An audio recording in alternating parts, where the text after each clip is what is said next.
L'un des premiers dilemmes que l'on rencontre lorsqu'on se lance dans la couture, c'est le choix de la machine. Le plus important consiste à déterminer quelles fonctions vous seront nécessaires. Il n'est pas utile de partir sur un modèle trop sophistiqué si vous n'êtes pas certaine que la couture vous plaira.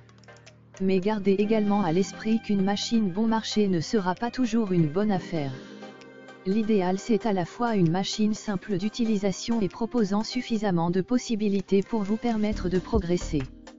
Pour bien choisir sa machine à coudre, il est important de prendre en compte ses désirs créatifs et le temps que l'on souhaite y consacrer, occasionnel ou régulier, reprise, habillement, décoration, patchwork, broderie ou encore le type de tissu que l'on souhaite travailler.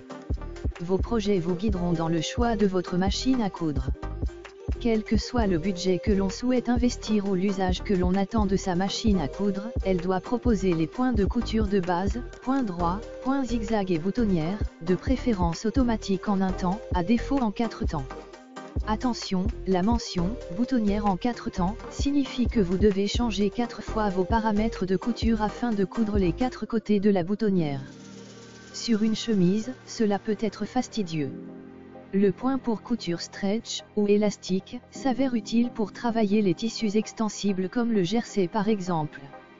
Enfin, le point de surjet, aussi appelé point overlock, permet de réaliser des ourlets de bonne facture, même si un point zigzag serré près du bord peut aussi faire l'affaire.